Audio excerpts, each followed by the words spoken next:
Accounting issues वाला हम लोग एरिया देख रहे थे, जिसमें जो आउटस्टैंडिंग इश्यूज हैं, और उसमें मैंने आपको जिस तरह अप्रोच बताई थी कि एक सिंगल इशू को एट अ टाइम आप लेके चल सकते हैं। अब पहले देखते हैं कन्वर्टेबल लोन वाला मसला क्या है। अब इसने खुद ही वैसे बता दिया कन्वर्टेबल लोन है।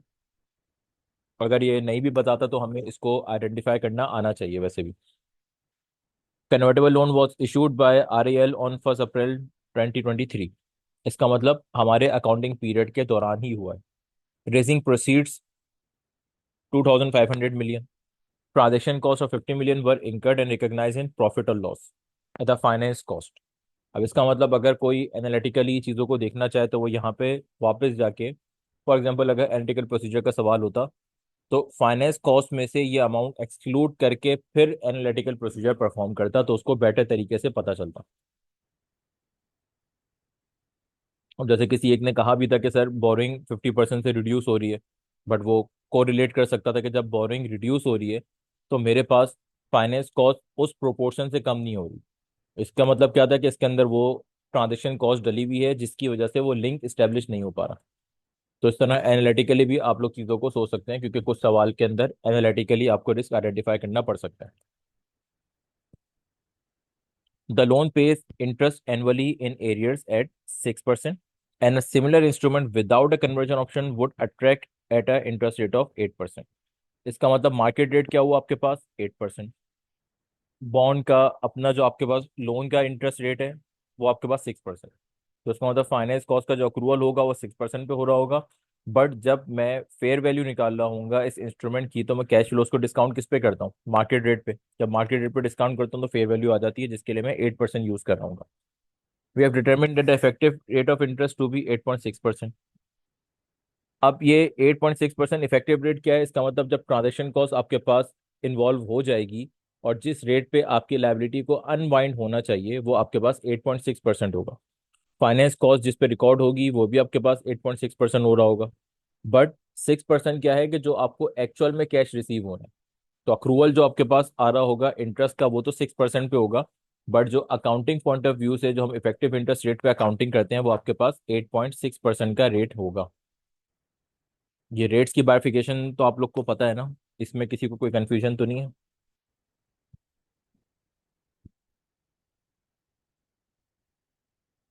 सही है। The loan is converted into a fix number of ordinary shares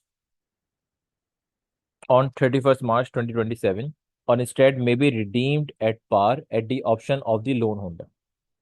अब ये भी हमें पता है स्टैंडर्ड के अंदर कि अगर कन्वर्जन ऑप्शन अवेलेबल है which is at the discretion of the holder of the instrument, फिर भी आप इस इंस्ट्रूमेंट को कन्वर्ट करके और उसकी अकाउंटिंग आप करते हैं बाइफिकेट करके। जैसे फाइनेंशियल लायबिलिटी फाइनेंशियल इक्विटी में बाइफिकेट उस सूरत में भी होगा when there is an option at the disposal of the holder. कि फॉर एग्जाम्पल अब कुछ लोग ये भी कह सकते हैं, सवाल के अंदर कभी कभार वो इस तरह की वर्डिंग भी करता है कि भाई वो लोग चाहें तो उसको रिडीम करवा ले, आपको शेयर्स में कन्वर्ट ही ना करें। और कभी कभार वो अकाउंटिंग की प्ली देता है फ्रॉम क्लाइंट साइड, कि क्लाइंट ये कह रहे हैं कि भाई वो लोग कन्वर्ट करवा सकते हैं और नहीं भी करवा सकते, तो हम क्यों अकाउंटिंग को बाइफिकेट करें, फाइनेंशियल लायबिलिटी इक्विटी कंपोनेंट को क्यों बाइफिकेट करें। बट स्टैंडर्ड के अंदर ये चीज़ मेंशन है, इवन कन्वर्जन ऑप्शन अगर उनके पास अवेलेबल है वो उसको एक्सरसाइज कर भी सकते हैं नहीं भी कर सकते, फिर भी आपने इसकी अकाउंटिंग बाइफिकेशन के साथ ही करनी है। No accounting entries have been made other than to record proceeds with the corresponding entry to a convertible loan account, जो हमने ऊपर बैलेंस शीट में देखा था। तो बैलेंस शीट हमें विजुअलाइजेशन में हेल्प करती है कि नंबर्स किस तरह प्रेजेंट हुए हुए हैं। नो इलेक्शन और designation were made in respect of the convertible loan at initial recognition. Election designation हो ना हो ये चीज़ हमें पता है कि हमें इसको कन्वर्टेबल लोन के ट्रीटमेंट पे ही रिकॉर्ड करना है। अब इसकी अकाउंटिंग के अंदर तीन चार बातें हैं जो हमें पता है। पहली चीज़ हमारे पास इनिशियल रिकॉग्निशन पे हमें बात करनी है, क्योंकि हमारे इसी साल का केस है। इनिशियल रिकॉग्निशन के अंदर मतलब क्या? फाइनेंशियल लायबिलिटी और इक्विटी की बाइफिकेशन। अब ये MSA 1 का वो सवाल है क्योंकि इसमें आपको जर्नल एंट्री भी पास करनी है और आपके पास नंबर्स भी गिवन है, तो आपको कैलकुलेशन भी परफॉर्म करना पड़ेगी। तो FAFR वाला इसके अंदर टच मौजूद है। कुछ लोग कंफर्टेबल होते हैं कि जो कैलकुलेशन वगैरह करने के बाद फिर वर्डिंग पे जाते हैं। तो जो इस तरह के सवाल हो जिसके अंदर जर्नल एंट्रीज हो, कैलकुलेशन इन्वॉल्व हो, तो आप पहले कैलकुलेशन कर लें स्प्रेडशीट के अंदर, नंबर्स वगैरह एक बार बना लें, एंट्री भी अपनी स्प्रेडशीट पे बना लें। फिर उसको लिखना शुरू करें। उससे होगा ये कि जब आप लिख रहे होंगे तो आप उसके अंदर नंबर्स भी इंकॉर्पोरेट कर सकते हैं और एक फ्लो आपका बन रहा होगा। इसके अलावा वो क्वेश्चन जिसके अंदर नंबर्स इन्वॉल्व नहीं है, पॉसिबल फाइनेंशियल कैलकुलेशंस नजर नहीं आ रही, उसके अंदर आप चाहें तो पढ़ने के बाद आप चीजें लिख सकते हैं।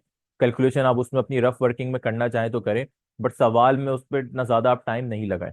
बट क्योंकि इस तरह का क्वेश्चन है तो उसमें मेरी अप्रोच भी यही होती कि पहले मैं वर्किंग करता। सबसे पहले मैं फेयर वैल्यू ऑफ लायबिलिटी निकालता, क्योंकि मेरे पास ये रेट भी गिवन है। कैश फ्लोज में निकाल सकता हूँ कैसे, 250 का मेरे पास लोन है, 1 अप्रैल को इशू हुआ हुआ है।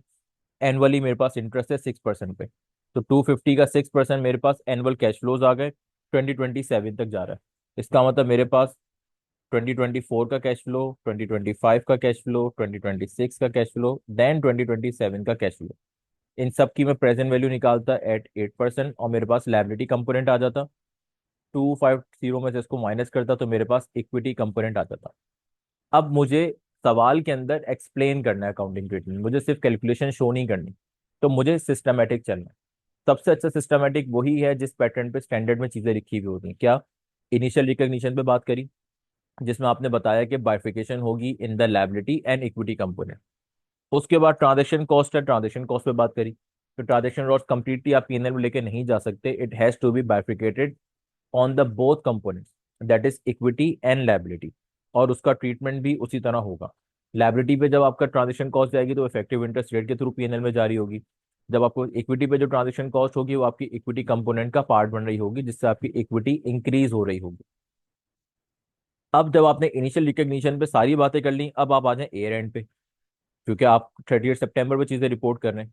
तो 1 अप्रैल से 30 सितंबर तक की जो अकाउंटिंग है आप उस पर बात करेंगे कि आपके पास लायबिलिटी किस तरह अनवाइंड होगी, किस रेट पे होगी, वो आप मेंशन करेंगे। आपका एज एट 30 सितंबर पे लायबिलिटी किस अमाउंट पे रिपोर्ट होगी, आपने वो चीज भी मेंशन करके बतानी है। इसी तरह फाइनेंस कॉस्ट पीएनएल में किस रेट पे जानी चाहिए, 8.6% पे, वो कैलकुलेशन करके आपने वो भी बताना है। अब इसके बाद वाली जो चीजें हैं वो एडिशनल। जैसे मैंने आपसे कहा था कि ब्रेथ कवर करें, तो ब्रेथ कवर करने में सबसे मेन इशू था इनिशियल रिकॉग्निशन और उसकी बाइफिकेशन का जो गलत किया हुआ। उसके बाद आपके मास की प्लानिंग एलोकेशन अगर आपको टाइम देती है, फिर आप सब्सिक्वेंट अकाउंटिंग पे बात करेंगे जो आपकी ए एंड पे है, जिसमें लायबिलिटी का रिपोर्ट होने का अमाउंट जो आपकी बैलेंस शीट अकाउंटिंग हो गई। देन पीएनएल में फाइनेंस कॉस्ट किस रेट पे किस अमाउंट पे जाने चाहिए वो वाली बात हो गई। देन इंटरेस्ट अक्रूवल, क्योंकि पेबल तो एनुअली है, तो इसका मतलब आपको अक्रू करना होगा, तो इंटरेस्ट अक्रूवल भी बैलेंस शीट के अंदर आ रहा होगा। तो वो 3-4 बातें आपने अलग अलग करी, आपका सवाल यहाँ पे खत्म हो गया। बट जिसने ये इनिशियल बात नहीं करी मेन बाइफिकेशन वाली, उसको मार्क्स नहीं मिलेंगे। ये बात भी याद रखिएगा। और अगेन दोबारा मैं रिपीट कर दूं, जरूरी नहीं है जितनी बातें मैंने बताई या सजेशन आंसर में है वो सारी भी आप करें। अवेलेबल मार्क्स ज्यादा ही होते हैं। अगर आपको लगता है कि आपने अप्रूवल वाली बात नहीं करनी, तो उसके आपके इतने ज्यादा मार्क्स नहीं कट रहे होंगे। टाइम की बेसिस पे आपने चलना है, ये सबसे इंपॉर्टेंट है। अब आ जाते हैं दूसरे वाले इशू पे। 30 सितंबर को 75% ऑफ 10 बिलियन रुपीज 10 शेयर हमने बकरी अप्लायंसेस के एक्वायर किए थे for cash consideration plus shares in RIL. अब मुझे पता है कि फॉर्म्स ऑफ कंसिडरेशन कैश भी हो सकता है, शेयर फॉर शेयर एक्सचेंज भी होता है, एसेट ट्रांसफर भी हो सकता है, सारी चीजें आईफआरएस 3 में mention. This resulted in RIL gaining control. अब जब उसने ये कंक्लूड कर दिया तो आपको इस पर डिस्कशन करने की जरूरत नहीं।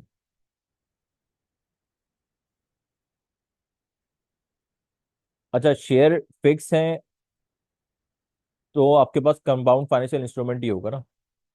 शेयर्स अगर आपके पास वेरिएबल होते तो वो कंपाउंड फाइनेंशियल इंस्ट्रूमेंट की कैटेगरी में नहीं आता, क्योंकि आप कन्वर्जन ऑप्शन को उस तरह वैल्यू नहीं कर सकते थे।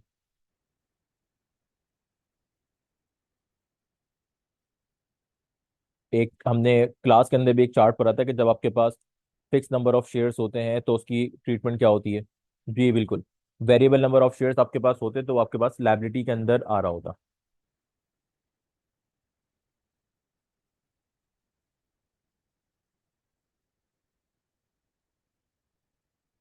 वो पूरा इंस्ट्रूमेंट ही लायबिलिटी की तरह बिहेव करने लग जाता ना फिर।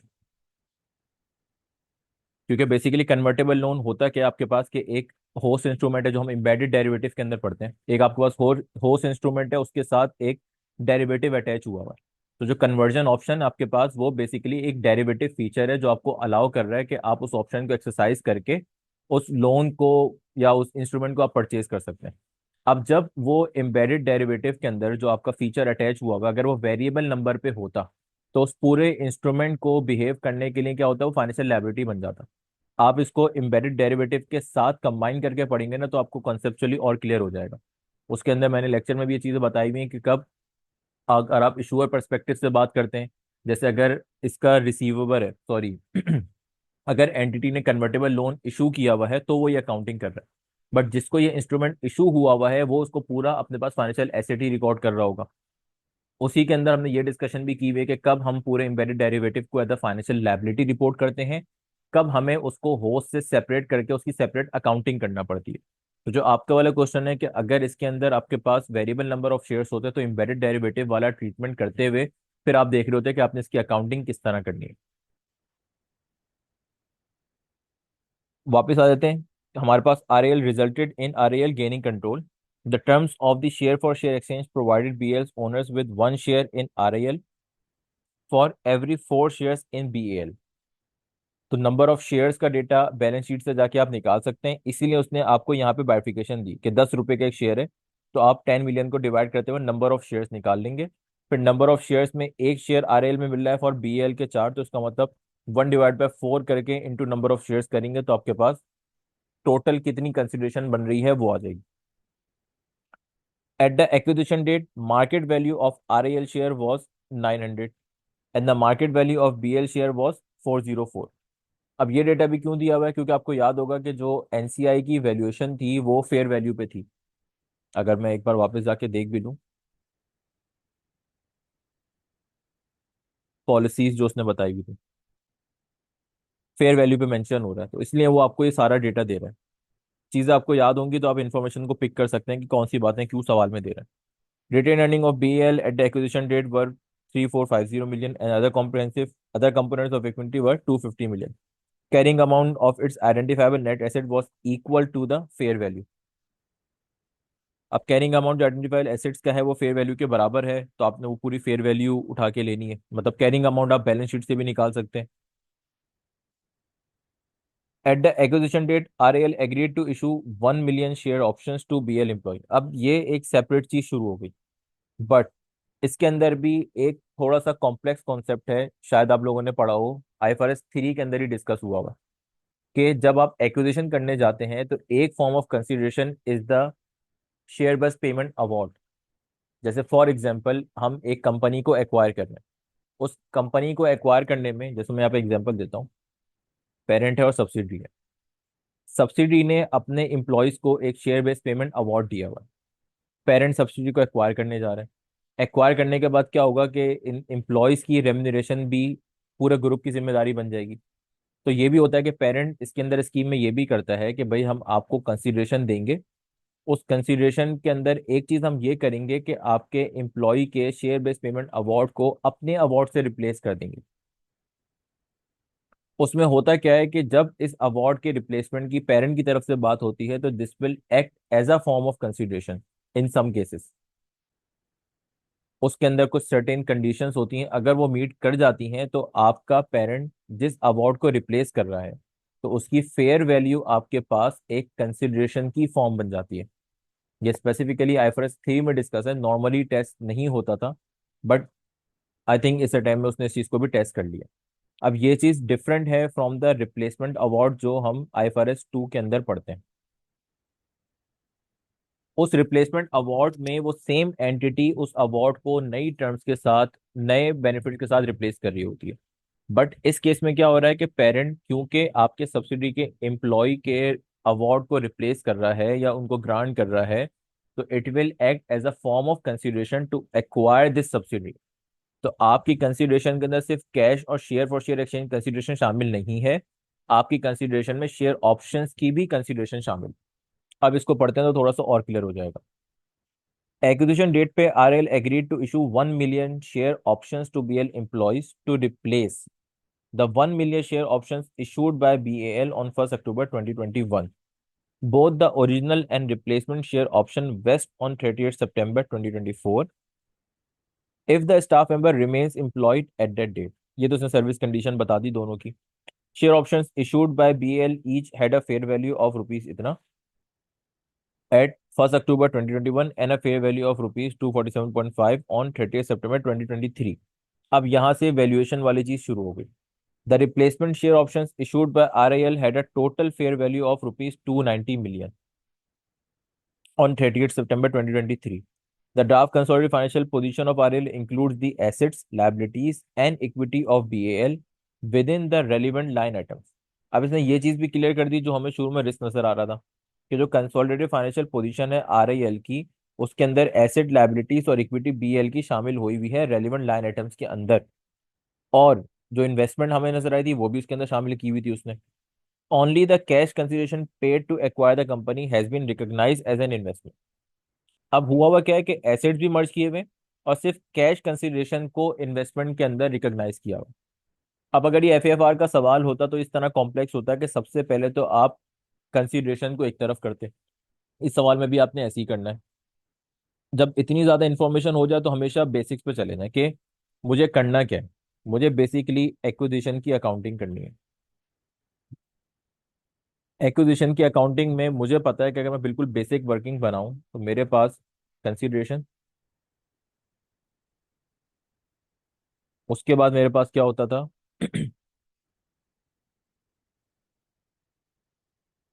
Fair value of assets, identifiable assets, मेरे पास एनसीआई होता था। और अगर मैं थोड़ा सा इसको सही सीक्वेंस में लिखूं तो एनसीआई लिख के पहले मेरे पास टोटल बन जाता था। फिर मैं फेयर वैल्यू ऑफ एसेट्स को इसमें से माइनस करता था तो मेरे पास रिजल्टेंट क्या आता था, गुडविल। अब जब मेरे माइंड में या मेरे पास पेपर में ये स्केच बना हुआ है तो मुझे पता है कि यार कंसिडरेशन से रिलेटेड सवाल में कितनी बातें हैं, पहले उसको जमा करो। कैश कंसिडरेशन का मसला, अमाउंट मुझे बैलेंस शीट के अंदर गिवन है। शेयर फॉर शेयर एक्सचेंज मुझे ऊपर वर्किंग में गिवन है, मुझे ये अमाउंट डिटरमिन करना पड़ेगा। तीसरा, शेयर बेस्ड पेमेंट अवार्ड जो उसने की हुई है उसकी वैल्यू मुझे डिटरमिन करना पड़ेगी। जब मैं ये काम कर लूंगा तो मैं एक सर्टेन नंबर पे पहुंच जाऊंगा।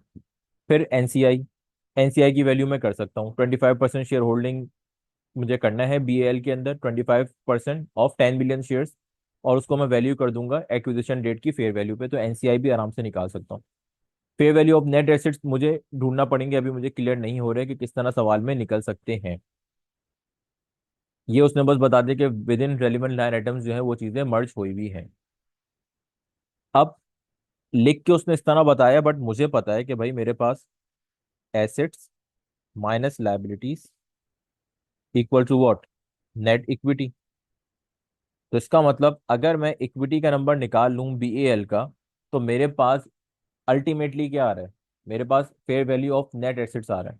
फेयर वैल्यू मैं क्यों कह रहा हूँ, क्योंकि उसने यहाँ लिख के बता दिया कि मेरे पास जो नेट एसेट्स की बुक वैल्यू है वो उसके फेयर वैल्यू के बराबर है।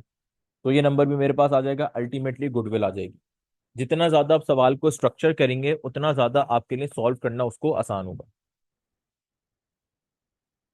अब अगर बोलते हैं तो मैं इसकी वर्किंग करके आपको बता देता हूँ, या मैं आपको डायरेक्ट, अभी टाइम कम है तो आंसर से रेफर करवा देता हूँ ताकि कॉन्सेप्ट थोड़ा सा एटलीस्ट शेयर ऑप्शन कंसिडरेशन वाला क्लियर हो जाए आपको।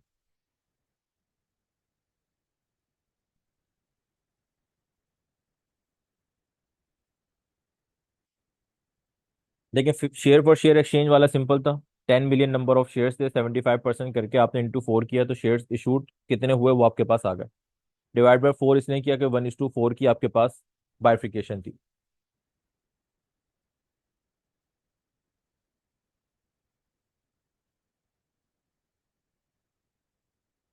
यहाँ पे ये चीज एडिशनल थी। वो इसलिए एडिशनल थी आपके पास क्योंकि जो आपका शेयर कैपिटल था उसका, उसके अंदर एक प्रीमियम बैलेंस भी शेयर प्रीमियम का शामिल था। अगर मैं 1 मिनट के लिए बैलेंस शीट पे वापस जाऊं तब ये चीज क्लियर होगी।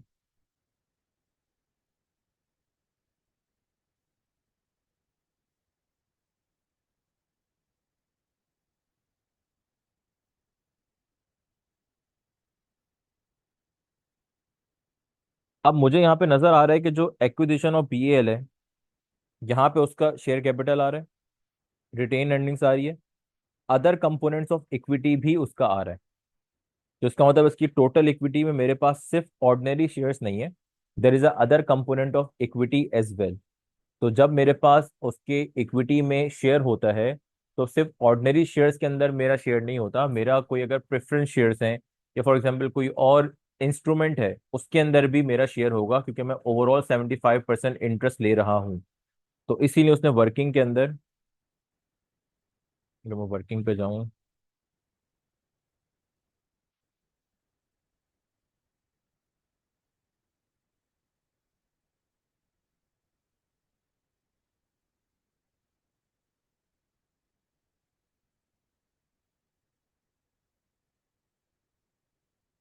वर्किंग पे उसने क्या किया हुआ है कि उसने जब फेयर वैल्यू निकाली पूरे किसकी, कैपिटल की, शेयर फॉर शेयर एक्सचेंज जब भी आपके पास हो रहा होता है वो उसकी फेयर वैल्यू पे हो रहा होता है। तो उसके अंदर उसने ये कहा कि भाई आपके पास बुक्स में जो चीजें आएंगी, आपका ऑर्डिनरी शेयर आ जाएगा to the extent of book value, जितना आपके पास रिमेनिंग होगा वो आपका शेयर प्रीमियम अकाउंट में जा रहा होगा। इसका मतलब क्या है कि आप जब भी कोई चीज एक्वायर करते हैं वो उसकी फेयर वैल्यू पे करते हैं। फेयर वैल्यू का मतलब ये होता है कि जब भी अगर आप उसकी बिल्कुल बेसिक अकाउंटिंग एंट्री पे चले जाएं, तो आप बैक एंड पे शेयर कैपिटल और शेयर प्रीमियम ही रिकॉर्ड कर रहे होते हैं। तो यहाँ पे उसने उस चीज को बाइफिकेट किया हुआ है। इक्विटी वाला कॉन्सेप्ट मैंने ऊपर बताया वो भी इसके अंदर एप्लीकेबल हो सकता है। अगर आपके पास किसी भी सवाल के अंदर वो बताए कि आपकी ऑर्डिनरी शेयर के ऊपर शेयर होल्डिंग है, और फॉर एग्जाम्पल क्वेश्चन अगर आपके पास साइलेंट रहता है और एक ओवरऑल 75% कंट्रोलिंग इंटरेस्ट आपको कहता है, तो आप उसके जो अदर कंपोनेंट्स ऑफ इक्विटी है उसके ऊपर भी आप उतने ही शेयर के लिए इंटाइटल्ड होते हैं, अनलेस अगर वो सवाल में स्पेसिफाई करे कि दोनों इंस्ट्रूमेंट्स की क्लासेस डिफरेंट है और you are only acquiring the ordinary shares, क्योंकि कंट्रोल आपको ऑर्डिनरी शेयर से ही मिलना होता है। बट ये चीजें आपके पास आईएफआरएस 10 के अंदर और आईएफआरएस 3 के अंदर भी डिस्कस हुई भी हैं। तो बताने का यहाँ पे पर्पस ये है कि आपको पता होना चाहिए, अगर सवाल के अंदर वो कोई अदर कंपोनेंट्स ऑफ इक्विटी दे, उस पर शेयर होल्डिंग बताए, तो उस पर भी आप अपना शेयर कैलकुलेट करेंगे। अदरवाइज ये आप नॉर्मल शेयर फॉर शेयर की वर्किंग कर सकते हैं, शेयर कैपिटल प्रीमियम में बाइफिकेट ना भी करते, डायरेक्ट आप ये वाली वैल्यूएशन करते, क्योंकि आपको इस नंबर से कंसर्न है 1 7.5। प्रीमियम कैपिटल में बाइफिकेशन अगर आप नहीं भी करते तो मार्क्स आपके ऐसे डिडक्ट नहीं होते। शेयर ऑप्शन कंसिडरेशन का क्या है? Fair value of original share scheme आपके पास कितना था, 247.5 मिलियन। वेस्टिंग पीरियड 3 साल था। प्री एक्विजिशन वेस्टिंग पीरियड 2 साल हो गया। इसका मतलब क्या हुआ कि आपके पास जो कंसिडरेशन है बेसिकली वो कितने साल के अवार्ड की आप दे रहे हैं, वो आप 1 साल के अवार्ड की नहीं दे रहे, वो 2 साल के अवार्ड की दे रहे हैं। इसका तरीका ये होता है कि जैसे फॉर एग्जांपल सब्सिडी में वो 2 साल सर्व कर चुका है, 1 साल अभी उसने सर्व करना है। जब तक सब्सिडी एक्वायर्ड नहीं हुई थी तो इन दोनों सालों का बेनिफिट किसको गया था, सब्सिडी को। रिफ्लेक्ट किस में हुआ होगा, इसके फाइनेंशियल नंबर्स के अंदर। इसका मतलब जब मैं सब्सिडी को एक्वायर कर रहा हूँ 2 साल गुजरने के बाद, तो एम्प्लॉय की वो परफॉर्मेंस जिसका बेनिफिट सब्सिडी को मिल गया, जिसकी वजह से मैं एक गुडविल भी मैं एक्वायर कर रहा हूँ, मैं एक प्रीमियम पे कर रहा हूँ, तो इसका मतलब वो एयर्स ऑफ सर्विस उसकी परफॉर्मेंस में शामिल है। तो जब मैं कंसिडरेशन दूंगा तो मैं 3 सालों के अवार्ड की कंसिडरेशन नहीं दूंगा, क्योंकि जो 1 साल बाकी है वो तो एम्प्लॉय परफॉर्म करेगा तो उसका बेनिफिट मुझे भी होगा, वो मेरे रिजल्ट्स के अंदर कंसोलिडेटेड पीएनएल में आएगा। बट जब मैं एक्विजिशन की बात करता हूं तो मैं एक्विजिशन डेट की बात कर रहा होता हूँ। एक्विजिशन डेट तक जितना बेनिफिट या जो फाइनेंशियल पोजीशन, जो फाइनेंशियल नंबर्स की रिफ्लेक्शन सब्सिडी में होती है, उस सारी चीजों को मैं एक्वायर करता हूँ। इसीलिए टोटल वेस्टिंग पीरियड में से जितना टाइम गुजर गया उतना बेनिफिट सब्सिडी के अंदर शामिल है, तो आई नीड टू पे टिल दैट। तो मैंने क्या किया, जितनी ओरिजिनल फेयर वैल्यू थी उसका 2/3 लिया, क्योंकि एक्विजिशन डेट तक 2 साल का बेनिफिट मिल चुका है और मेरी कंसिडरेशन जो अल्टीमेटली पार्ट बनेगी वो 165 का बनेगी। ये वाली चीज क्लियर है?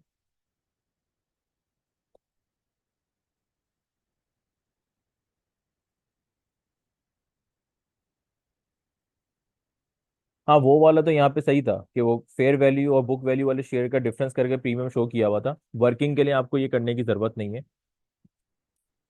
बट अदर कंपोनेंट्स वाली चीज में भी आपको कभी कभार इंकॉर्पोरेट करना पड़ा होता है, अगर for example fair value shares आपको नहीं दी हुई या किसी और तरीके से आपने इक्विटी कंप्यूट करनी है, तो आप सारे कंपोनेंट्स ऑफ इक्विटी को अकाउंट फॉर कर रहे होते हैं।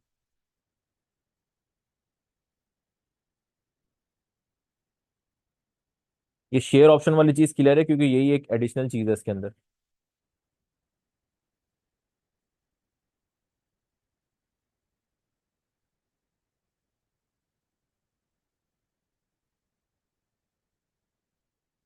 कंफर्म कर दें फिर मैं आगे बढ़ूँ ताकि।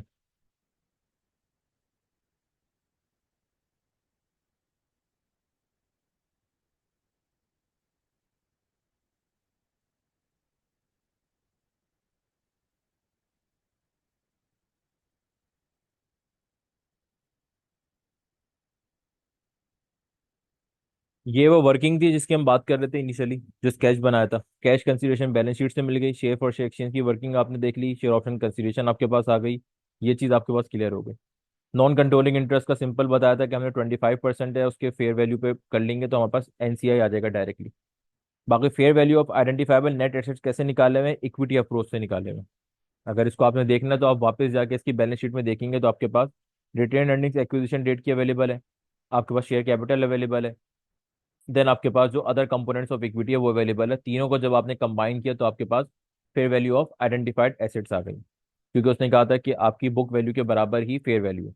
देन रिजल्टेंटली आपके पास गुडविल आ गई। अब इसकी एंट्री क्या होगी, आप जाके एक बार दोबारा उस चीज को रेफर कर लें कि उसने सवाल में क्या क्या एंट्रीज बनाई हुई थी।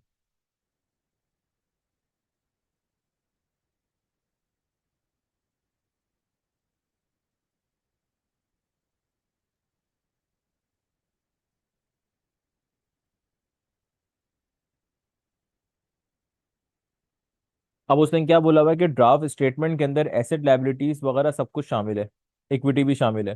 तो सबसे पहला काम तो आपने क्या करना है, जो जो चीजें एलिमिनेट होनी है उनको एलिमिनेट कर दें। इसका मतलब मुझे ये पता है कि फॉर एग्जांपल कि जो एक कैश कंसिडरेशन शामिल है वो एलिमिनेट होगी, तो ये आपने एक तरफ कर दी। उसके अलावा जो आपकी गुडविल की नॉर्मल एंट्री बनती है वो आपकी यहाँ पे फिर बन रही होगी।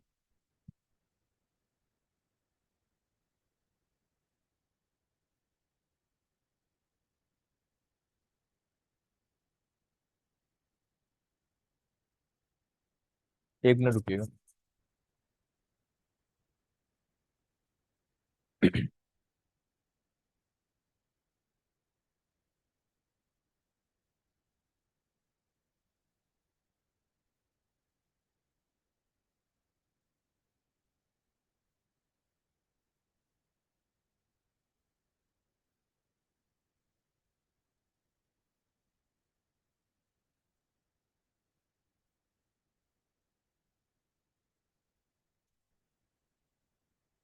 हाँ, तो मैं आप लोग को बता रहा था कि इसकी जर्नल एंट्री कैसे बन रही होगी।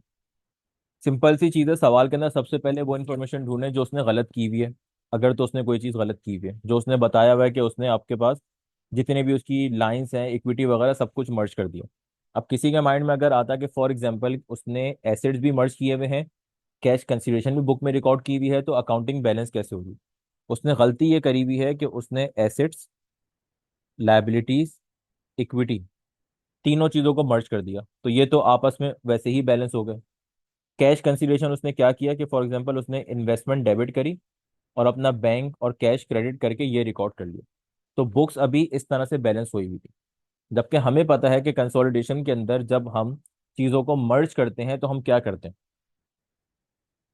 हमारे पास गुडविल एक नया एसेट होता है जो रिकॉर्ड होता है, जो उसने नहीं किया हुआ। इसी तरह मेरे पास जो उसके नेट एसेट्स होते हैं वो बुक्स के अंदर मर्ज हो रहे होते हैं, जो मैंने एक्वायर किए होते हैं। फॉर एग्जाम्पल अगर मैं अज्यूम कर लूँ कि नेट एसेट्स एक पोजीशन है तो यहाँ पे एसेट्स आपके पास मर्ज हो गए।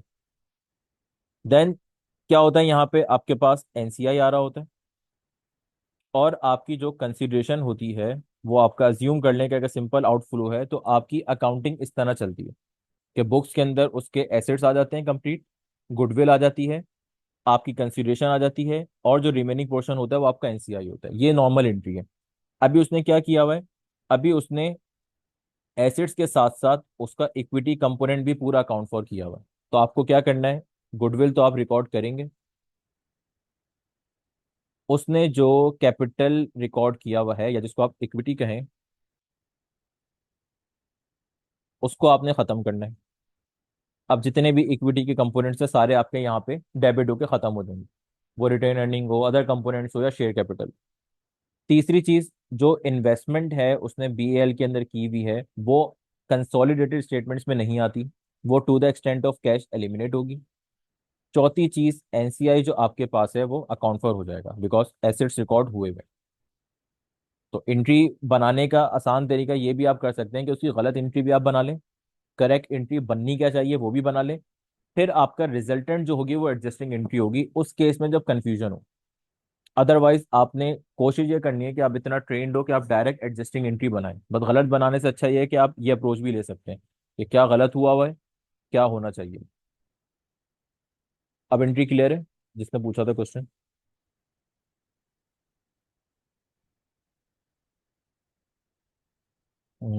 सही है। ठीक।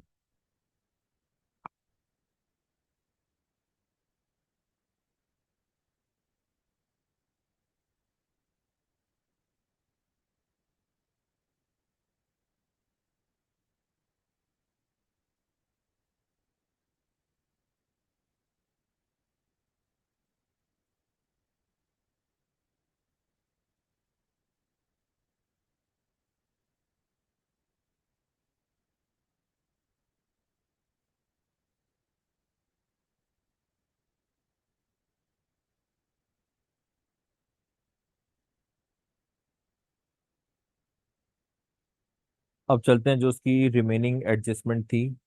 एक दो चीज़ें मुझे मेन जो बतानी थी वो कॉम्प्लेक्स हमने डिस्कस कर ली है, जिसमें आपके पास कन्वर्टेबल लोन वाला तो शायद ट्रीटमेंट सबको पता था, बट जो सेकंड एक्विजिशन वाला था उसके अंदर एक शेयर बेस्ड पेमेंट वाला पॉइंट नया था, जो एरियाज वो नॉर्मली इस तरह के आइडेंटिफाई करके एमएस1 में पूछ रहा होता है, और हमारे पास करेक्टिंग एंट्री वगैरह क्या बन रही होगी। और अगर किसी को इसका अकाउंटिंग स्टैंडर्ड रेफर करना हो तो IFRS 3 के अंदर आपके पास पेरेंट ने जो रिप्लेसमेंट अवार्ड दिया है जो as a form of consideration बन जाता है वो वहां पे डिस्कस हुआ हुआ है। अब चलते हैं तीसरे इशू पे।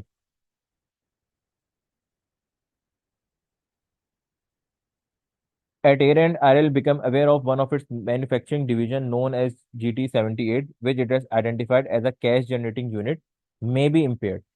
अब I-36 के अंदर आप चले जाएं। Impairment review has been conducted and the value in use of its division determined to be 2950 million, while its fair value is 3300 million. RL does not intend to sell the division but understand that the legal and marketing costs would amount to 10% of the selling price if it did so. The carrying amount of assets and liabilities of the division that are included in the determination of the value in use are as follows. अब यहाँ पे मैं इसकी बहुत detail में नहीं जाता, मैं सिर्फ सिंपल कॉन्सेप्ट बता देता हूँ कि इम्पेयरमेंट के एरिया के अंदर आपने सबसे पहले बाइफिकेशंस करनी है। कि फॉर एग्जांपल अगर एक CGU का मसला है तो इम्पेयरमेंट में आपको याद होगा कि जो आप अमाउंट डिटरमिन करते हैं ऑफ इम्पेयरमेंट, पहला चैलेंज होता है वो कि आप उस CGU का कंप्लीट कैरिंग अमाउंट निकाल के, अगर तो फॉर एग्जांपल CGU एक सब्सिडरी है तो आप गुडविल भी उस पर एलोकेट करते हैं, फिर उसका कैरिंग अमाउंट निकालने के बाद रिकवरेबल अमाउंट से कंपेयर करके इम्पेयरमेंट का अमाउंट निकालते हैं। फिर बारी आती है उस अमाउंट को एलोकेट कैसे करना है। फिर आप उसकी allocation basis allocation priority discuss करते हैं। कोई स्पेसिफिकली इम्पेयर्ड एसिड होता है तो उसको आप सबसे पहले अलॉट करते हैं, फिर आपको गुडविल का नंबर आता है, फिर आपके पास वो एसिड जो इम्पेयरमेंट के स्कोप में शामिल है उनके ऊपर आप इम्पेयरमेंट एलोकेट कर रहे होते हैं। तो एलोकेशन की बेसिस आपके पास इंपॉर्टेंट आ जाती है कॉन्सेप्चुअली, अमाउंट आपके पास आ जाता है। अमाउंट से भी पहले CGU की डिटर्मिनेशन भी आपके पास एक कॉन्सेप्ट है जो I-36 के अंदर डिस्कस हुआ हुआ वो आ जाता है। ये तीन चीजें ही होंगी जिसके ऊपर आपका सवाल नॉर्मली टेस्ट हो रहा होगा। अब उसने बता दिया included with in carrying amount of property plant equipment is the machine with an individual carrying amount of इतना। अब हमें ये भी पता है जब हम पेमेंट एलोकेट कर रहे होते हैं तो हमें किस एक्सटेंट तक अमाउंट को रिड्यूस करना होता है कि वो अमाउंट उसके इंडिविजुअल रिकवरेबल अमाउंट से कम ना चला जाए। This has become damage and engineers have advise that can not be repaired. अब जो स्पेसिफिकली एक डैमेज एसेट है उस पर तो आपने इम्पेयरमेंट सबसे पहले एलोकेट करनी है। The machine is not insured and the value in use and the fair value of the division were determined after the damage occurred and so exclude the asset. अब जो उसकी वैल्यू इन यूज और division आपने निकाली after the damage occurred का मतलब क्या है कि आपकी जो ऊपर ओवरऑल इंपेयरमेंट आ रही है उसके अंदर एक स्पेसिफिक एसेट की इंपेयरमेंट शामिल है। तो सबसे पहले उस टोटल इंपेयरमेंट में से आप वो अमाउंट उसको स्पेसिफिकली एलोकेट करेंगे, उसके बाद आप एलोकेशन की बात करेंगे जो भी मैंने यहाँ ऊपर डिस्कस किया था। The division makes use of a centralized sales and marketing function that operates from a property with a carrying amount of इतना। अब सेल्स एंड मार्केटिंग फंक्शन की अगर बात कर रहा है तो देयर माइट बी चांस कि यहाँ पे कॉर्पोरेट एसिड की बात हो, कि कॉर्पोरेट एसिड का भी अमाउंट आपको एलोकेट करना पड़ सकता है अगर आप एक लार्जर CGU के लेवल पे वर्किंग कर रहे होते हैं। The two other division also use this function and the carrying amount of their net assets $6,750 million and $3,750 million. No entries have been made in the draft financial statement in respect of any impairment. तो इसकी journal entry तो simple है, बस conceptually आपने चीज़ों को क्या करना होगा। आपने सबसे पहले सीजीयू के अमाउंट को डिटरमिन करना है, जिस तरह हमने डिस्कस किया। उसके बाद इम्पेयरमेंट का अमाउंट जब आपके पास आ जाएगा तो आपने उसकी एलोकेशन की बात करनी है। उसकी एलोकेशन के अंदर आपने स्पेसिफिक एसेट को एलोकेट करना है। एलोकेट करने के बाद जो आपके पास अमाउंट बच जाएगा वो आपका रिमेनिंग एसेट्स में एलोकेट हो रहा होगा प्रोपोर्शनेट बेसिस पे, प्रोवाइडेड के उनके रिकवरेबल अमाउंट से आप नीचे रिड्यूस नहीं कर रहे होंगे। टाइम थोड़ा सा कम है इसलिए मैं चीज़ें क्विकली स्किम कर रहा हूँ, क्योंकि चीज़ें ऑलरेडी पड़ी हुई हैं। पर्पस सिर्फ ये था कि आपको एक अप्रोच पता चले। चौथा वाला आपके पास क्या है कि made a decision to close an office in the centre of Hyderabad and transfer the staff to an existing administrative centre on the outskirts of the city. The property in the center of the Hyderabad had been purchased by RAL on 1st February 2014 at a cost of rupees itna. RAL has retained the property and split it into 4 equal units to let to tenants under 12 months lease. इसका मतलब यहाँ पे आपकी investment property की बात हो रही है। अगर मैं इंडिविजुअल यूनिट्स को लैंड कर रहा हूँ टेनेंट्स वगैरह को, या वो मेरे पास अनआइडेंटिफाइड यूज के अंदर पड़े हुए हैं, तो वो मेरे पास इन्वेस्टमेंट प्रॉपर्टी ही कहलाते हैं। RL staff vacated the property on 1st March 2023 and the property became available to rent on 1st April 2023 after repair work was complete. By the year end, two of the units had been let to tenants. The fair value of the property are as follows. Rental income has been correctly recognized on straight line basis. However, the property continue to be recognized as property, plant and equipment in the draft financial statement. यहाँ पे basically जो आपके पास IS 40 के अंदर transfer की accounting होती है वो यहाँ पे डिस्कस हो रही है।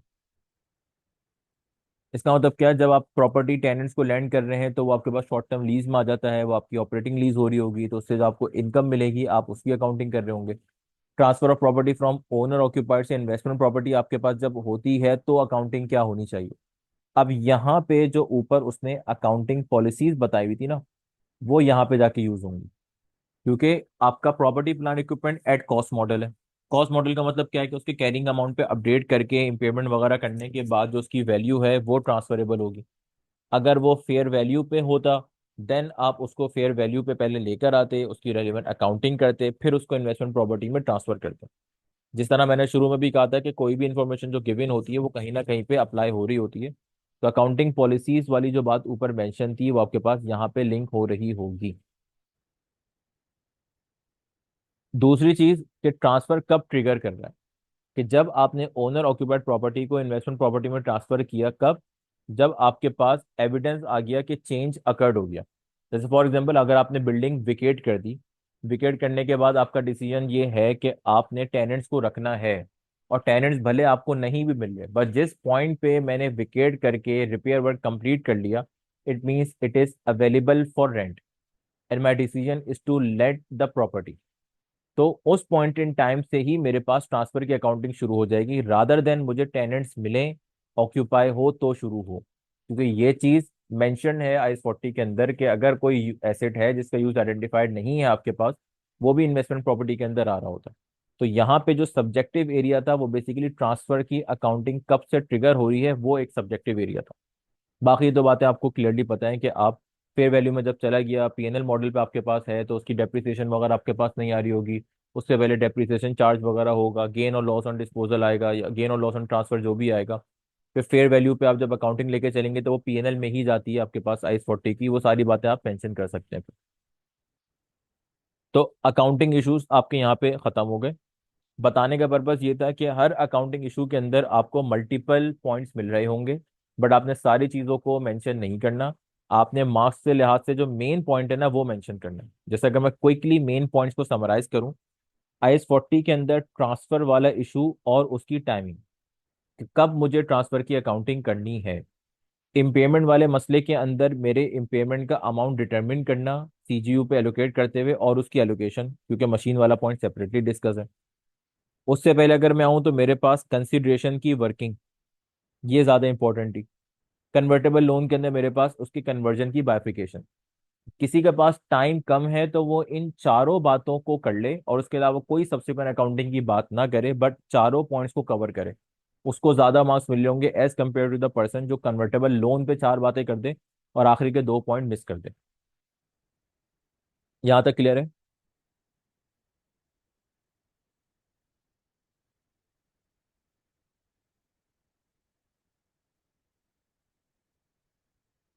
बाकी प्रोसीजर्स वाली चीज़ें थोड़ी सी सिंपल हैं, वो तो आपको प्रैक्टिस के थ्रू ही कवर करने होंगे। प्रोसीजर्स में आपने लेकिन ये नहीं करना कि आप जाके ऑडिट वाला पोर्शन उठा के प्रोसीजर्स के रट्टे मार रहे हैं। कोशिश ये करें कि जितनी चीज़ें आपको यहाँ से पता चल सकती हैं MSA 1 से ही प्रोसीजर्स, वो ही आप अपने माइंड में रख लें, क्योंकि टाइम थोड़ा सा कम है।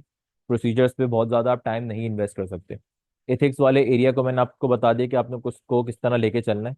कोशिश ये करें कि जो स्ट्रेटेजी आपसे डिस्कस की हुई है उसको आज ही आप बना के एग्जीक्यूट करना शुरू करें। और अभी आपने सवाल के अंदर देख भी लिया कि मतलब चीज़ें बहुत ज़्यादा कॉम्प्लेक्स नहीं थी। सही है कि बहुत सारे लोगों को शेयर बेस्ड पेमेंट अवार्ड का नहीं पता होगा कंसिडरेशन का, लेकिन जो बाकी नॉर्मल गुडविल वाली अकाउंटिंग थी वो तो क्लियरली सबको पता थी। इसके अलावा कन्वर्टेबल लोन वाली अकाउंटिंग भी नॉर्मल थी, उसमें कॉम्प्लेक्स ऐसा कुछ नहीं था। मसला क्या है, कंप्लीटनेस का। किसी ने IS 32 ही रिवाइज नहीं किया तो वो कन्वर्टेबल लोन अटेम्प्ट नहीं कर सकता। किसी ने इसी तरह कंसोलिडेशन रिवाइज नहीं किया हुआ तो वो बेसिक गुडविल NCI वाली चीजें वो नहीं कर सकता। तो बताने का पर्पज ये है कि कंप्लीटनेस पे फोकस करें, अकाउंटिंग पे स्पेसिफिकली फोकस करके उसको प्रायोरिटाइज करें। ऑडिट को सवालों के थ्रू ही प्रिपेयर करें, जिस तरह अभी हमने देखा। अगर ये सवाल आप खुद से प्रैक्टिस कर रहे होते तो आपको चाहिए था कि आइदर 600 फौरन जाके रिविजिट भी कर लेते, तो कंपोनेंट ऑडिटर की बातों के अलावा भी और क्या बातें, ताकि साइमल्टेनियसली वो भी आपका कवर हो जाता। इससे ज्यादा ऑडिट आपने डायरेक्टली जाके स्टैंडर्ड से रिवाइज नहीं करना। सेशन को यहीं तक रखें, बाकी आपके कोई भी कंफ्यूजन हो, कोई भी सवाल के अंदर अकाउंटिंग इश्यूज से रिलेटेड, वो आप मुझसे बिल्कुल व्हाट्सएप पे पूछ सकते हैं। तो वो फिर हम सेपरेटली इंशाल्लाह डिस्कस कर रहे होंगे। बाकी कल सर हामिद जो है वो क्वेश्चन 2 और 3 आपके साथ डिस्कस कर रहे होंगे, और उस क्वेश्चन के लिए क्या स्ट्रेटेजी होनी चाहिए बेसिकली वो आपसे डिस्कशन में आ रही होगी। सेशन को यहीं तक रखते हैं। Thank you.